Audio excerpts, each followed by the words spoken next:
Welcome to our channel. Today we how to connect Charles Schwab to Mint for budgeting sync step by step clearly.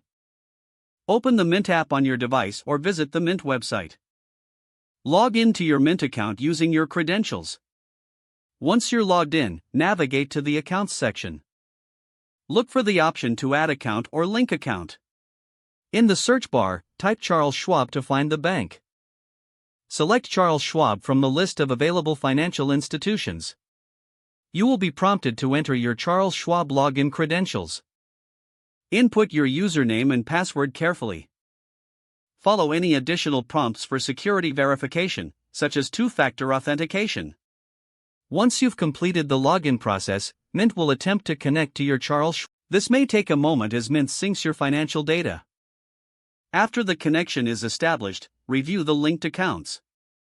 Ensure that the correct accounts are selected for syncing. You can now categorize your transactions and set up budgets within Mint. For best results, review your transaction history regularly.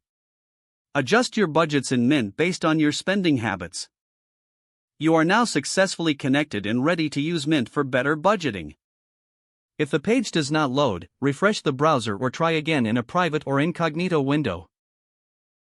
Make sure you are using the correct email address, then retype it carefully to avoid small typos. If your password is not accepted, use the reset option and create a new strong password you can check your spam folder for verification or security emails, then complete any requested confirmation steps. Enable two-factor authentication if available to improve account security and reduce unauthorized access risk. After signing in, review your profile details so your contact information and settings are accurate and current. If you see an error message, note it down and try again after restarting your device and internet connection.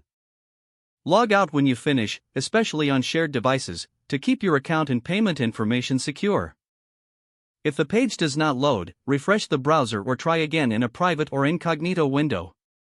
Make sure you are using the correct email address, then retype it carefully to avoid small typos. If your password is not accepted, use the reset option and create a new strong password you can remember. Check your spam folder for verification or security emails, then complete any requested confirmation steps. Don't forget to like this video and subscribe to our channel for more step-by-step tech guides.